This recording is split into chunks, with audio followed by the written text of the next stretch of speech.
Waouh, ma gorge. Que Yah soit glorifié, franchement, que Yah soit béni. Toutes les fois que sa volonté se fasse, toutes les fois qu'il nous guide, qu'il nous donne la force de nous sortir dans les griffes du Vatican, dans les griffes de la quatrième bête.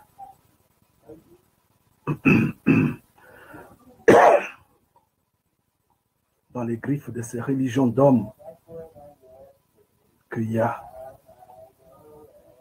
veille sur nous. Excusez-moi, en fait, j'ai la gorge qui me fait mal. J'ai la gorge qui me fait mal.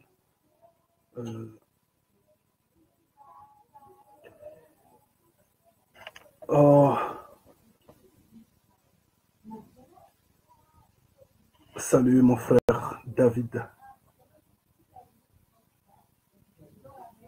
Bien. J'ai mal à la gorge, mais je dois faire ce direct là, c'est important quand même.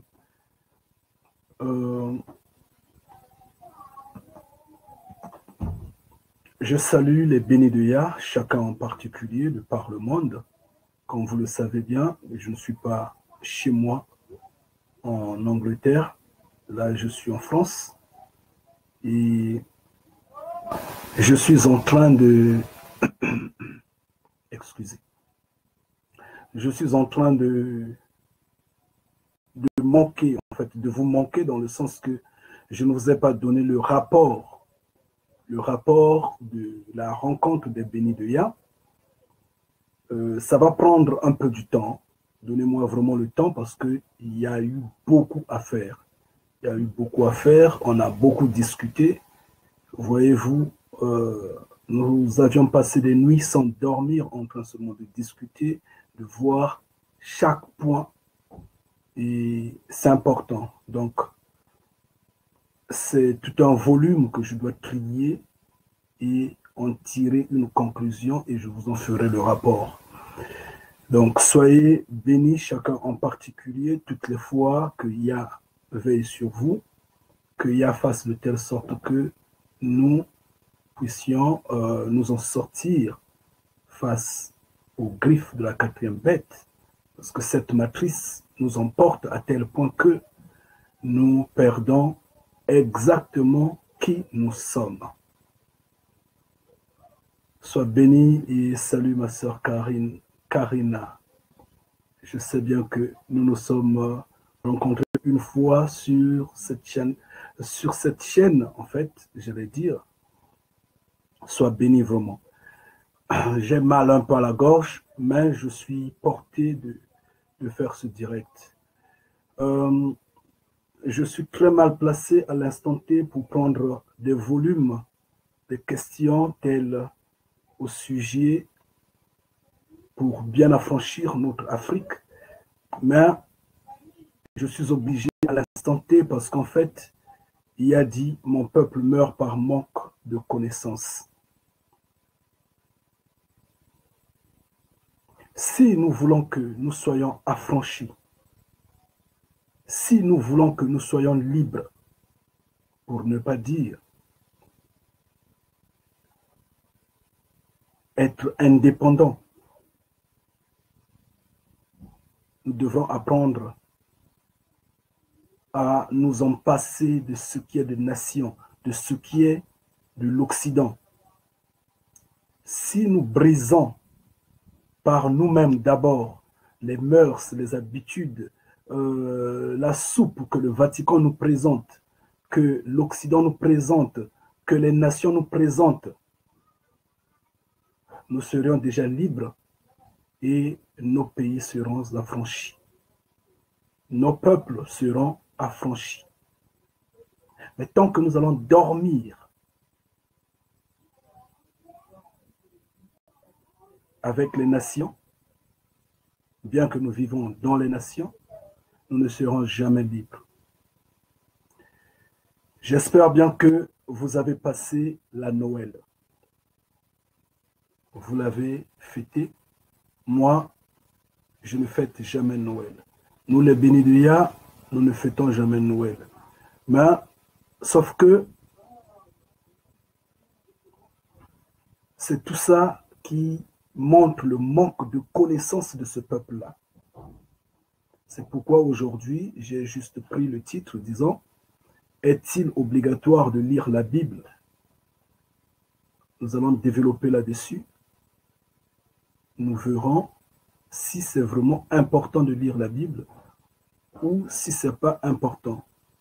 Si, en lisant la Bible, on peut être indépendant, nous allons le comprendre également.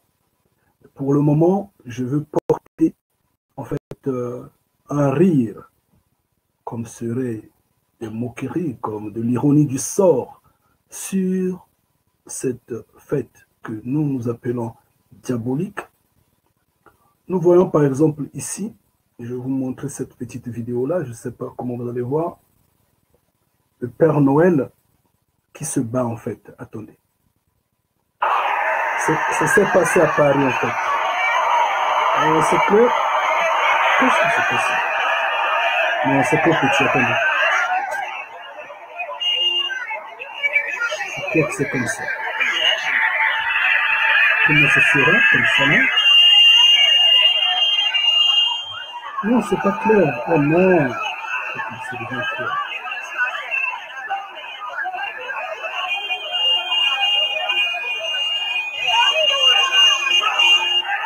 Qu'est-ce qu'on voit de... Attendez que je reprenne ça. Attendez. Malox, s'il te plaît, je suis en direct. Ne m'envoie pas de messages comme ça, s'il te plaît. Je t'en prie. Excuse-moi, quoi. Donc, je reprends ça.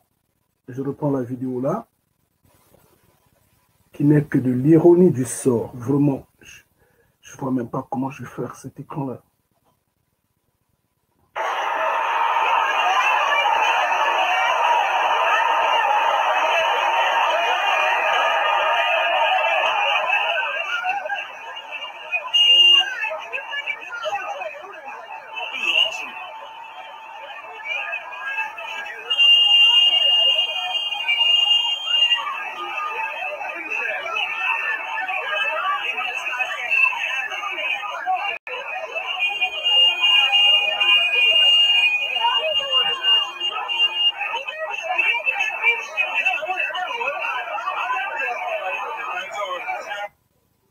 Ils sont vraiment en train de se battre.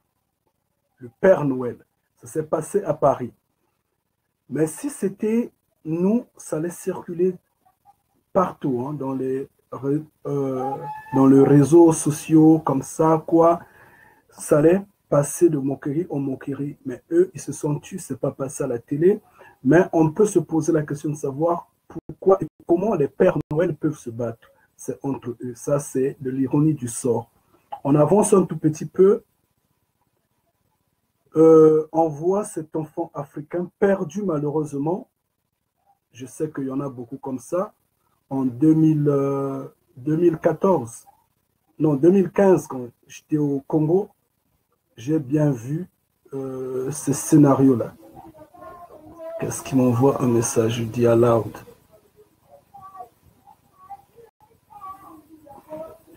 Le petit, malheureusement, ne se fera pas tellement bien voir. Il a sa boisson, il danse, il est content et il a le chapeau du Père Noël sur sa tête. Le petit est perdu, totalement perdu. C'est ça le manque de connaissance. Ce manque de connaissance est venu de ses parents parce qu'ils en ont hérité. Et une vague de personnes comme ça ne peuvent pas affranchir l'Afrique. Ça ne sert à rien de rêver. Mais c'est quand on va dépasser ces cultures-là qu'on peut être libre. Alors, est-il obligatoire de lire la Bible? Je dirais, je ne sais pas. Mais nous allons dans les Écritures pour voir si c'est obligatoire de lire la Bible. Parce que si on lisait la Bible, on allait comprendre que il s'est passé quelque chose pendant que ce peuple hébreu, notamment nos ancêtres, puisque vous savez déjà que les Hébreux sont noirs, Vous le savez bien que les Hébreux ont pour terre la région, la grande région qui est au-delà des fleuves d'Éthiopie. Ce n'est pas moi qui le dis, c'est la Bible qui le dit. C'est Isaïe 18 qui le dit.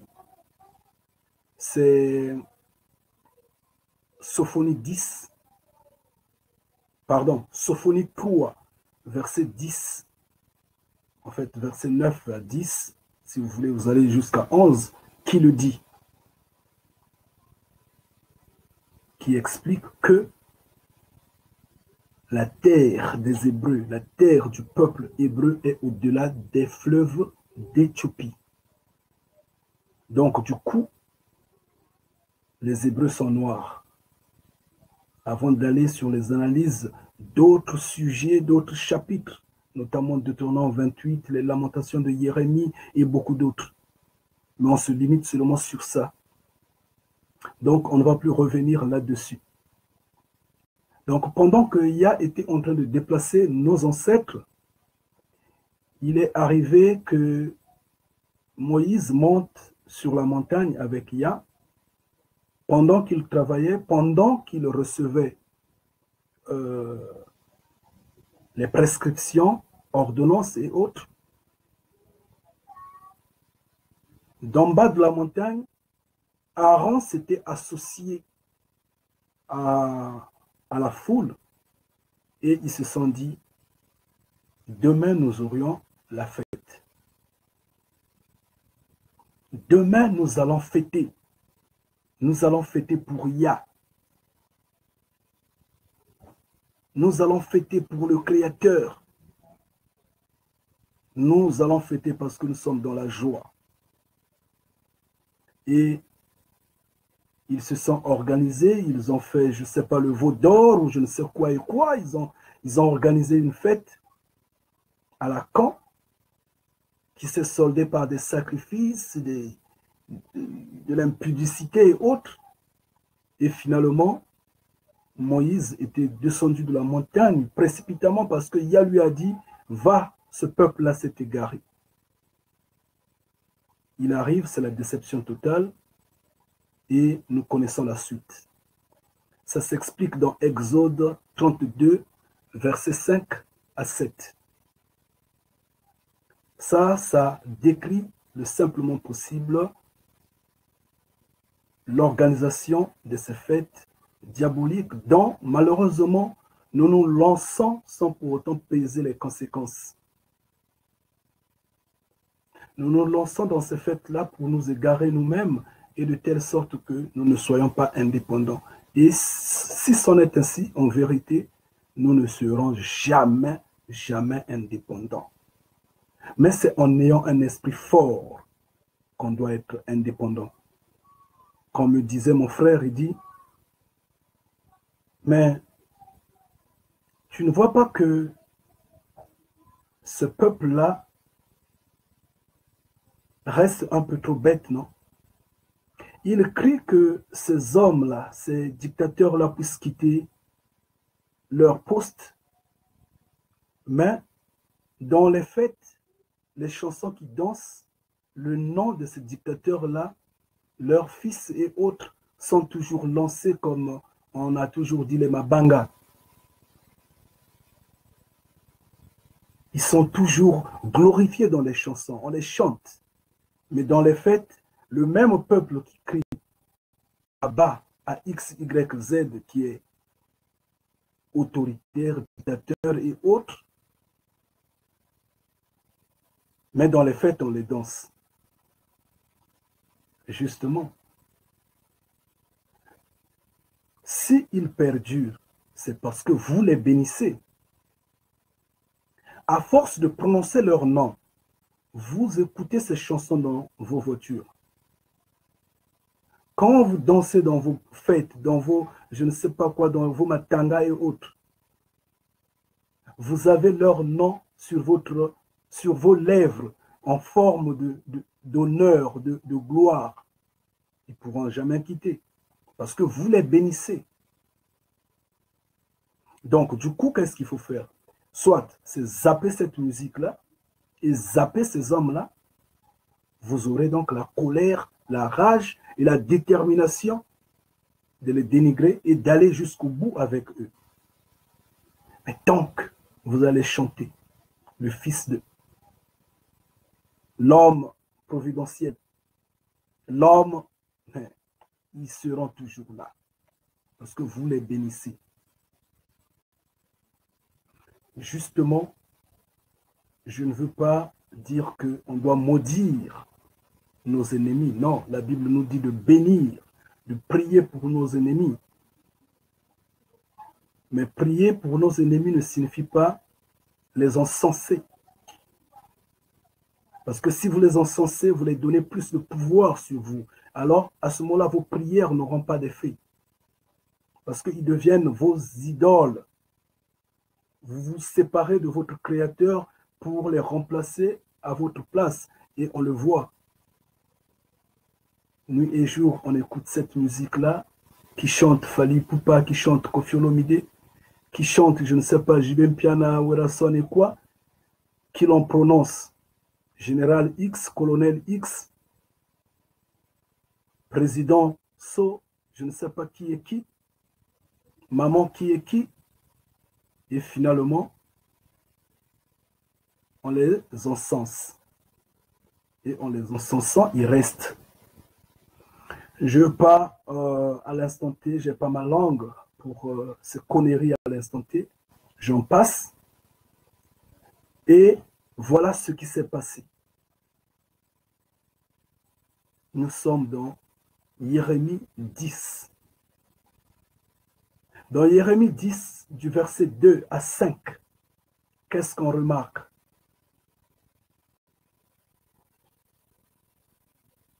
Yah explique ce qui est le peuple des nations. Il dit, ce peuple-là a pour culture qui est vaine,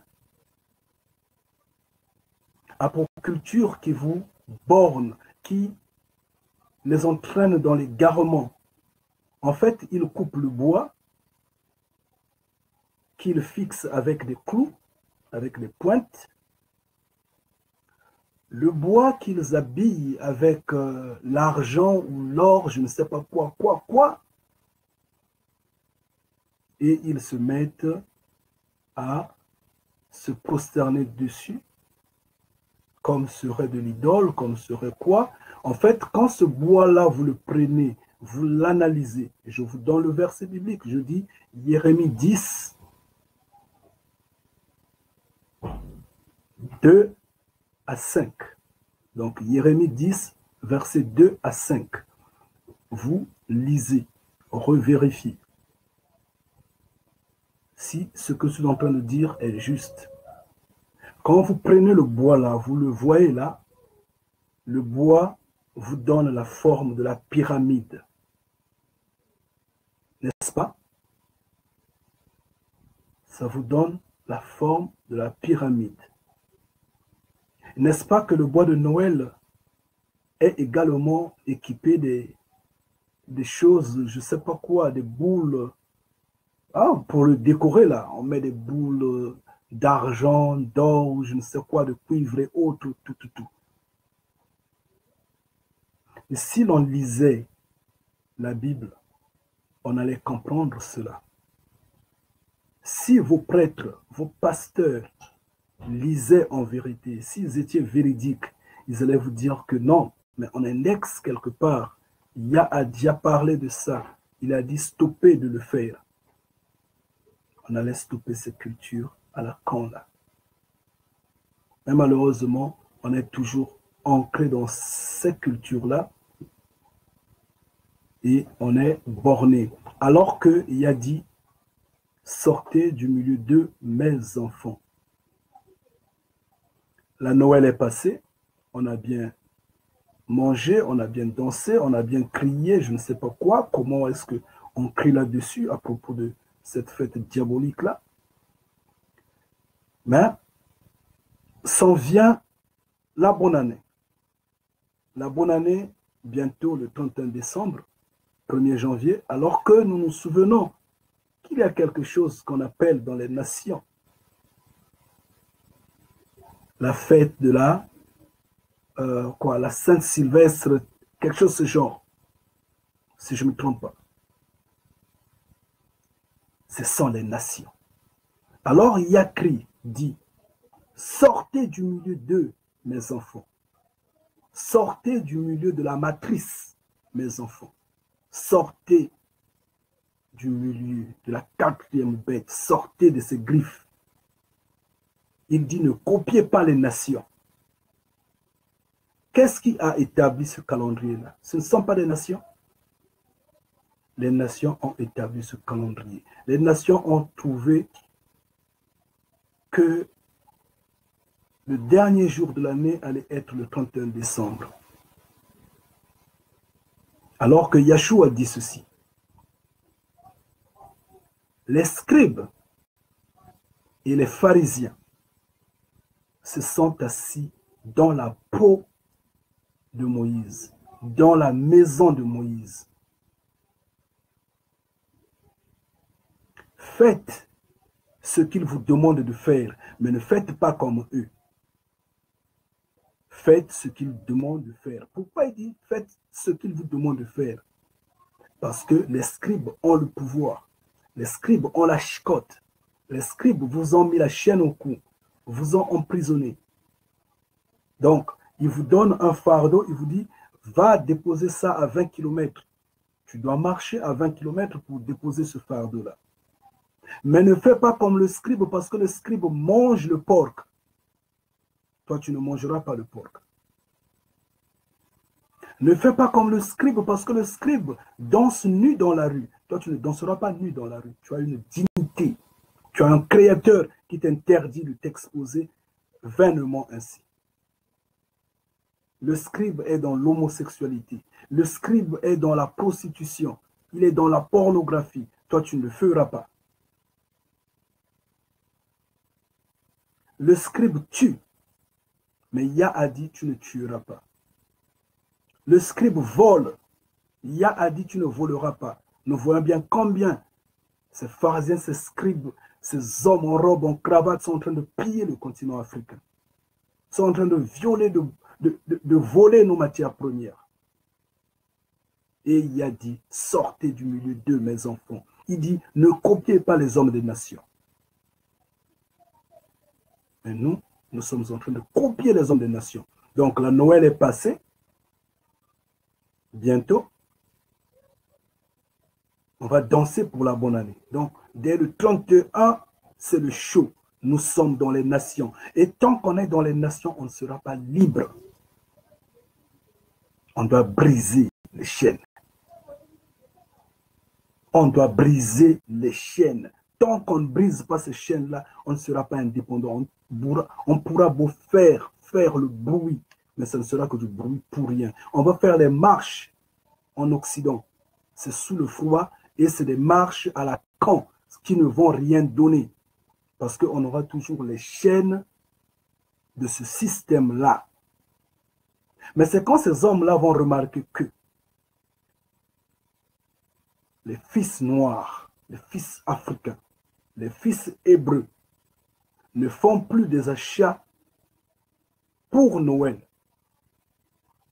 Leurs recettes vont flamber. Ça va plomber, ça va tomber, ça va chuter. Parce que c'est nous qui achetons. Quand ils vont remarquer que nous ne faisons plus des achats pour la bonne année, ça va secouer. Comme j'ai toujours dit, le jour où les femmes africaines vont enlever les cheveux de mauvais goût sur leur tête, quand ils vont se rendre compte que les perruques, les tissages, les mèches et autres à la camp,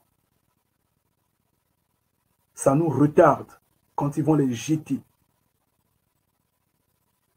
Ce chiffre d'affaires-là, dans les nations, va chuter. La femme africaine va crier victoire et va briser les chaînes de la soumission. Et à ce moment-là, on sera libre. Parce que c'est de là que ça part. Mais si, par exemple, on posait la question aux chrétiens,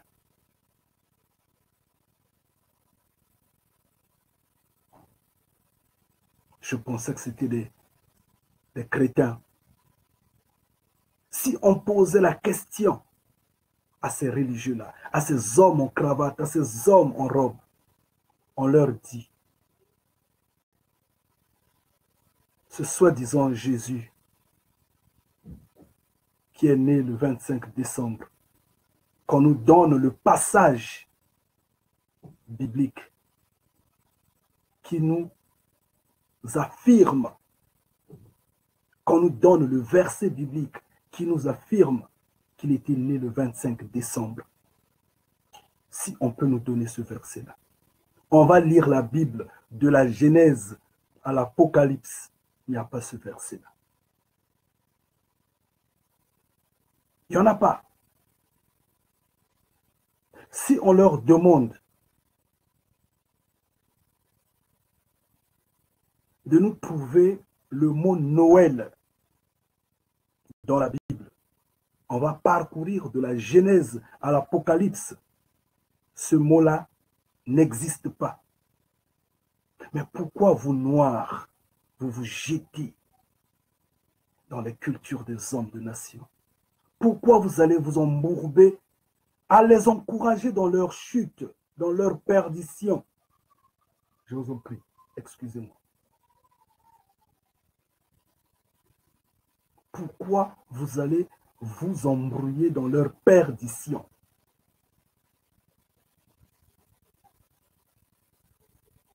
Il n'y a pas de passage qui parle de Noël dans la Bible. Il n'y a pas de passage qui parle du 25 décembre dans la Bible.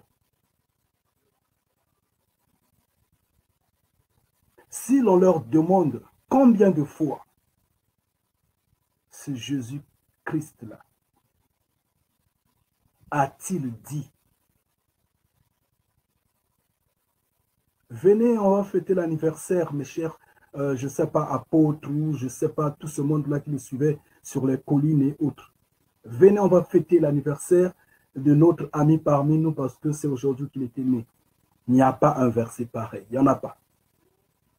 Et il n'a jamais demandé lui-même, de même, qu'on puisse fêter son anniversaire. Il n'a jamais demandé.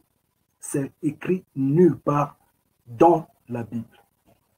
Mais par ailleurs, il nous est recommandé de lire la Bible. Ça, c'est vrai. Il nous est recommandé de lire la Bible. Maintenant, étant donné que les hommes en robe et en cravate nous ont embrouillés en nous trompant, voilà pourquoi nous restons encore prisonniers dans la matrice, prisonniers en Occident, perdus totalement.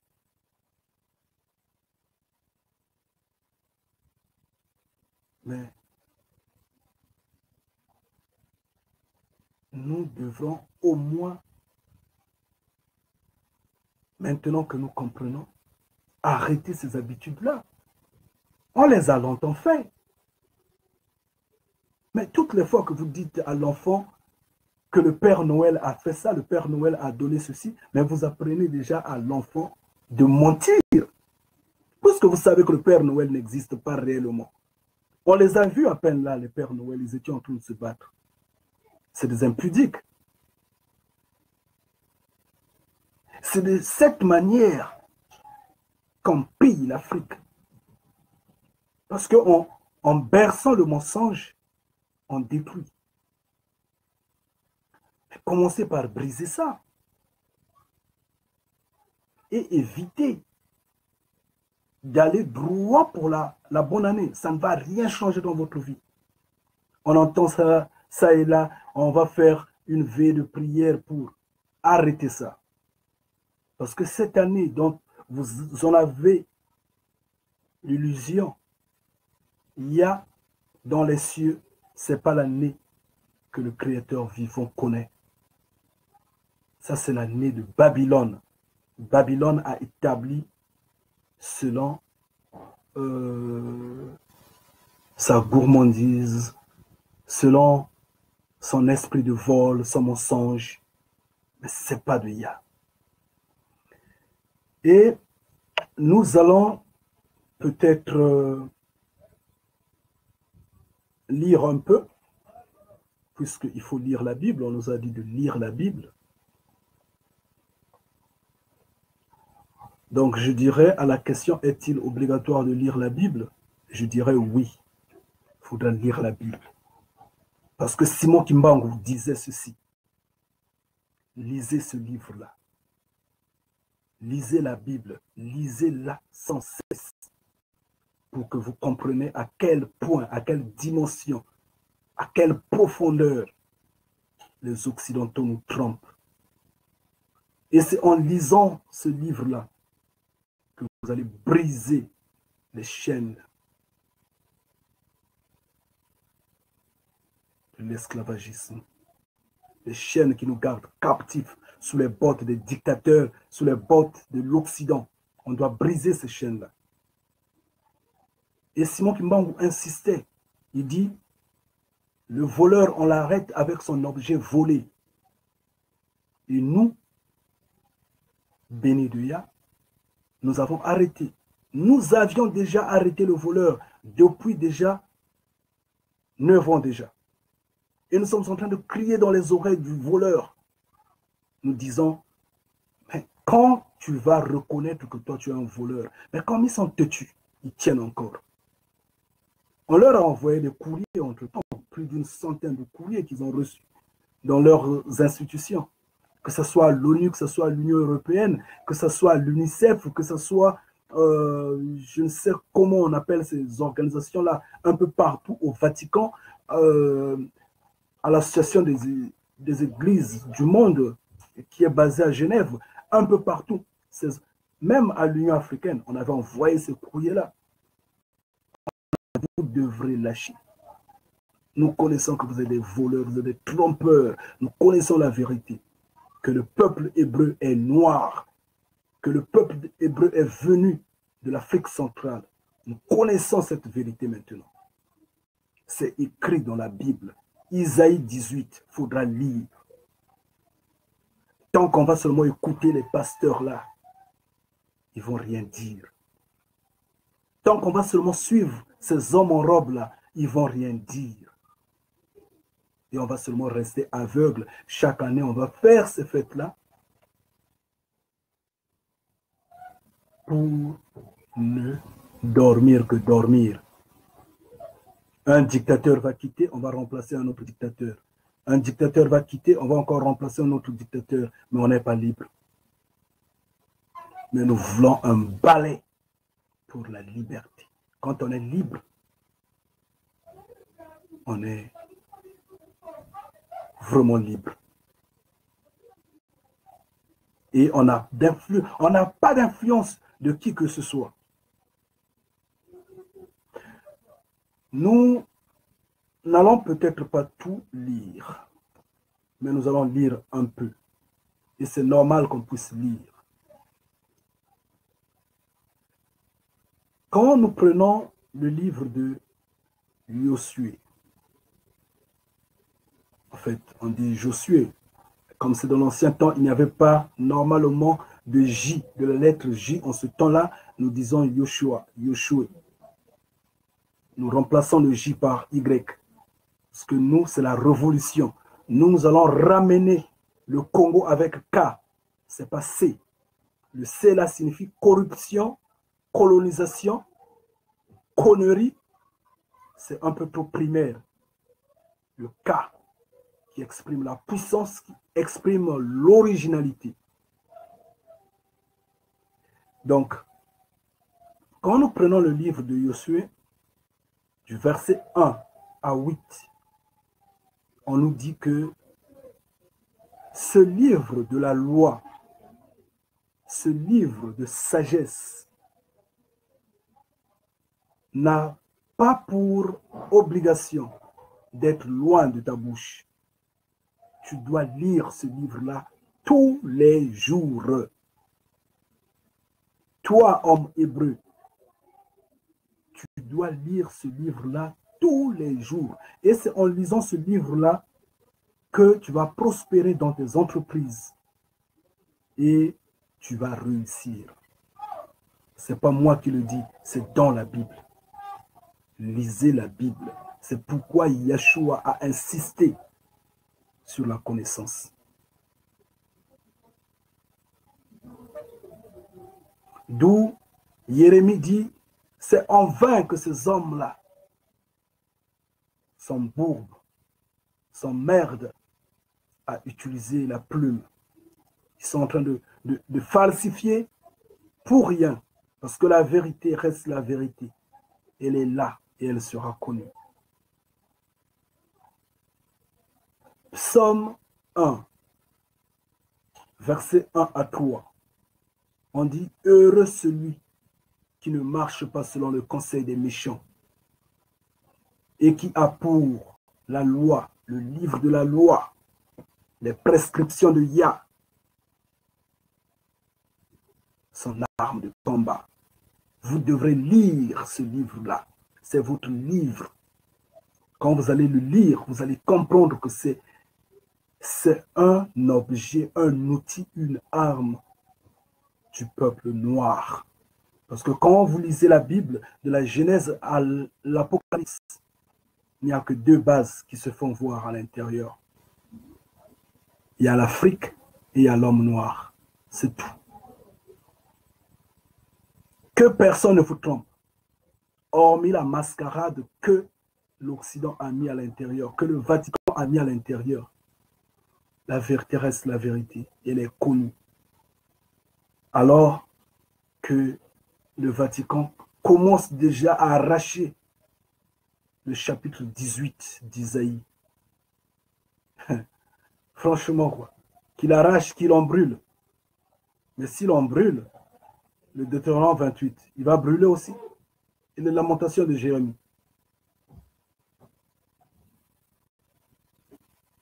Les lamentations de Jérémie, il va aussi les brûler. C'est là le problème, coincé. Et il va changer la nature, la peau, la couleur de Moïse, ou il va changer la nature, la peau du peuple hébreu. On a déjà parlé là-dessus. Nous avons, excusez, comme j'ai dit, je ne suis pas chez moi, donc je ne peux pas éditer cette vidéo-là. En fait, je suis en train de m'adresser aux bénis de Yah qui vont la voir sur YouTube. Je ne peux pas l'éditer, donc prenez note et lisez ces versets bibliques. Ça va vous aider. Vous devrez lire la Bible. Oui. Soyez comme les croyants de Béret. Les croyants de Béret, dans Acte 17, verset 10 à, prenez jusqu'au moins 12, eux, qu'est-ce qu'ils faisaient? Chaque fois qu'on leur apportait le message, ils vérifiaient, ils comparaient avec les écrits anciens, si ça, c'était fondé en fait. Et la Bible dit, vérifiez les prophéties. Retenez ce qui est bon. Sondez les prophéties. C'est une façon de dire, lisez. Parce que c'est en lisant que vous allez découvrir si cette prophétie-là est juste ou pas. Lisez la Bible. Deutéronome 17, versets 18 à 19.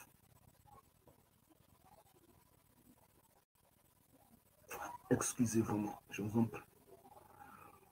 Il y a, en fait, par Moïse, nous demande de lire la Bible. Lire le livre de loi. Ce livre-là, lisez. En fait, à l'époque, ce n'était pas la Bible, c'était la Bible. À l'époque, c'était des tablettes. Tablettes de loi. Tablettes de Moïse. Tablettes de Jérémie. Tablettes d'Isaïe. Ainsi de suite. Il y avait des tablettes.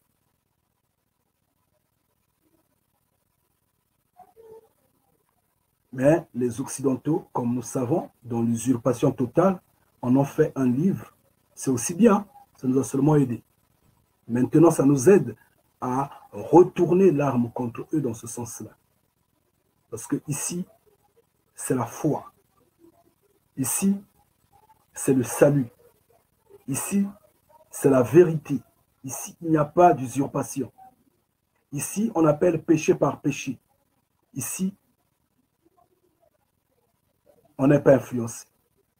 Vous arrivez avec l'esprit de nous influencer, il y a vous tend des peaux de banane. Vous allez glisser, vous allez tomber. Ngeta.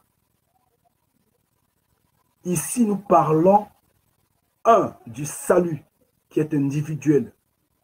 Deux, du salut familial, communautaire. Et dans ce cas-là, je dirais donc de la libération de l'Afrique, de l'homme noir. Ne parlons pas de la corruption. Et quand nous parlons de la libération de l'Afrique,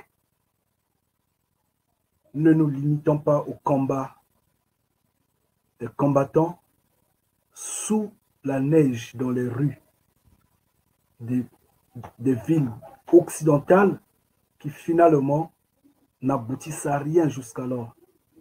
Parce qu'il n'y en a pas au milieu d'eux. D'où nous les invitons, chers frères, chères sœurs, comprenez ce que nous nous disons, s'il vous plaît. Mettez Ya au milieu de vous. Changez. Tant que vous allez continuer à fêter Noël, tant que vous allez continuer à fêter la bonne année, tant que vous allez continuer à danser avec les chansons dans lesquelles on prononce le nom des dictateurs et de leurs enfants, vous ne serez jamais libre. Jamais. Croyez-moi, c'est une vérité. C'est une vérité. On doit porter des coups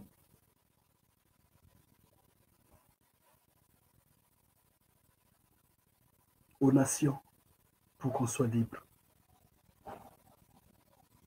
J'ai pas mal parlé de ce qu'on peut faire, sans pour autant que même un de nous ne soit gazé, ne reçoive de l'eau chaude ou je ne sais pas, de l'eau froide ou de canons à eau sur son corps, sans qu'un de nous ne perde son boulot, sans qu'un de nous ne reçoive une matraque sur son corps, sans qu'un de nous ne se voit arrêté, en fait emprisonné dans les nations. Non.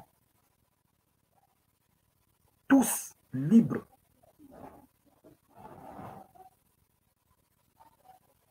Assis à table, en train de manger sans problème. Mais l'arme a changé d'épaule. J'ai déjà parlé, j'ai déjà expliqué. Pas mal des points, je les ai soulevés. Mais vous êtes toujours plus content pour mener des combats inutiles, des combats sans importance, qu'on vous a donné sur des plateaux prêts à exploser. Des combats comme le franc CFA, des combats comme je ne sais pas quoi, que tel dictateur quitte pour remplacer encore un autre dictateur. C'est des combats faibles. Des combats d'égarement en fait. Cherchez à être libre. La liberté, ça ne se négocie pas. Vous ne pouvez pas faire des marches pour enlever un dictateur et être remplacé par un autre. Non. Coupez tout. Et Ya va les couper. Mais quand je parle malheureusement, vous ne me comprenez pas. C'est bien. Continuez à dormir. Aimez ceux qui vous vendent des livres, ceux qui vous vendent des conférences, ceux qui vous vendent des chansons révolutionnaires, ceux qui vous vendent, tous ceux qui vous vendent pour, soi-disant, vous initier à la liberté, à l'affranchissement de l'Afrique. Mais ils vous égarent, c'est des businessmen. Ah oui, malgré leur rhétorique, malgré leurs beaux mots. Parce que s'ils sont pour ce peuple-là, ils n'allaient pas vendre à ce peuple-là. On ne peut pas vendre la liberté. Ça ne se vend pas. C'est gratuit. Parce que c'est cher. Personne ne peut l'acheter. Mais tant que l'on vend pour affranchir, on esclavagise. Donc, vous allez prendre Psaume 119, verset 18. Vous allez prendre Psaume 119, verset 27. Vous allez prendre Psaume 119, verset 33. Vous allez prendre Luc 24, verset 45. Vous allez prendre Psaume 119, verset 11. Vous allez prendre Yak. Je ne sais pas si c'est Jacques, si c'est Yak. Parce qu'en fait, là, on est déjà soi-disant après la loi. Donc, la lettre J pouvait peut-être rentrer, je ne sais pas. Ça, je ne connais pas les périodes. 1, verset 22. Et vous allez prendre Matthieu 7, verset 24. Matthieu 7, verset 24. Tous ces versets bibliques-là, vous allez les lire calmement. Vous allez vous en rendre compte que ça vous demande, ça nous demande de lire la Bible, de lire le livre de la loi, de lire, de comprendre. Ça nous demande d'avoir la connaissance. C'est en lisant qu'on aura la connaissance. Si on lisait, j'insiste bien, on n'allait pas voir nos frères et sœurs qui allaient s'embrouber à faire des sapins de Noël. Oui, ils n'allaient pas le faire parce qu'ils allaient comprendre que dans Jérémie 10, le Père avait interdit ça. Ils allaient le comprendre. Ils allaient faire la relation entre cette fête et ce qui s'est passé en bas de la montagne, dans le désert. Ils allaient faire des relations. Ils allaient comprendre. Mais malheureusement, ils n'ont pas compris. Ils se laissent égarer parce qu'il y a des hommes en robe, il y a des hommes en soutane. Chers frères et sœurs, je ne voudrais pas vous retenir longtemps. Moi, je vais vous quitter.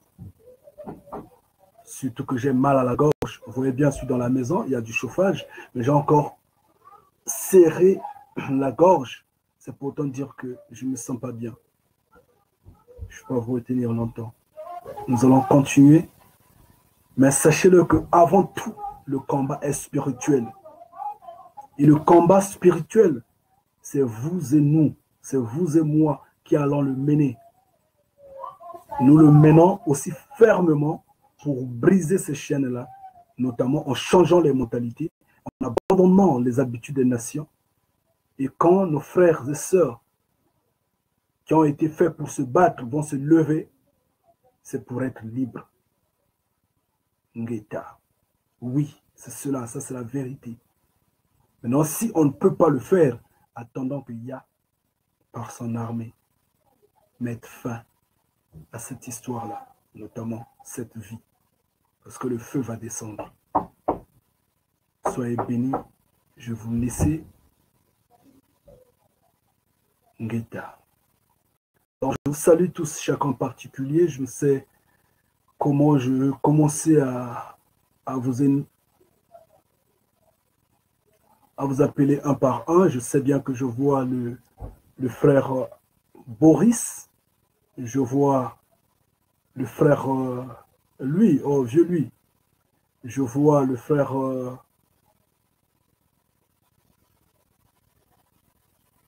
Gédéon. Je vois la sœur Elena.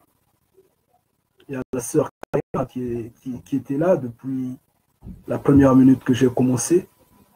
Il y a le frère David qui est là. Soyez tous bénis, soyez tous bénis. Que Yah vous donne la force, que Yah vous affranchisse. Qu'il vous affranchisse vraiment. Et la connaissance, qu'elle soit notre arme. Soyez bénis. Ngeta. Ngeta.